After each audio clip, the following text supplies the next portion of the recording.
ఒకప్పుడు శృంగగిరి పీఠాధిపత్యం వహించినటువంటి మహాపురుషులు చంద్రశేఖర భారతీ స్వామి వారు ఆయన దగ్గరికి వెళ్ళి ఒక వేద పండితుడు మొరపెట్టుకున్నాడు, నా భార్యకు ఆరోగ్యంగా ఉండట్లేదండి, ఏం చేయమంటారు? ఆయన అన్నారు, నువ్వు వేదం చదువుకున్నావుగా, యజుర్వేదం వచ్చుగా అన్నారు. వచ్చు అన్నారు. యజుర్వేదంలో శ్రీరుద్రం వచ్చుగా? వచ్చు. మరి ఇంకే, శ్రీరుద్రం జపం చేసి మీ ఆవిడికి తీర్థం ఇయ్యి అన్నాడు. ఆయన అన్నాడు, నేను శృంగేరి వచ్చాను, మా ఆవిడిని తీసుకురాలా, ఎక్కడో ఉంది, ఎలా అన్నాడు. ఏమీ పర్వాలా, రోజు తెల్లవారుజామున స్నానం చేసి తుంగా నది ఒడ్డున కూర్చుని రుద్రాన్ని జపం చేసేసి ఈ రుద్ర జపం అంతా అయిపోయిన తర్వాత ఏతత్ఫలం సర్వం శ్రీ ఉమామహేశ్వర పరబ్రహ్మార్పణమస్త నీళ్లు వదిలేసి అదే తీర్థాన్ని ఉద్ధరణితో పట్టుకుని మీ ఆవిడ పుచ్చుకుంటోందని భావన చేసి ఒక ఆకులో 3 మాటలు విదిలిపెట్టారు.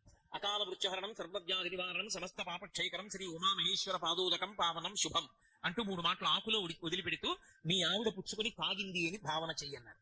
11 రోజులు ఇక్కడ ఇలా చేసి నువ్వు మీ ఇంటికి వెళ్ళన్నారు.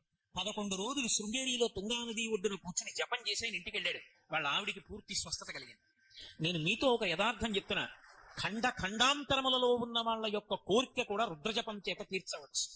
అంత శక్తివంతం రుద్రమంత్రాలు. అందుకే ఆ రుద్రాన్ని జపం చేస్తే చాలు.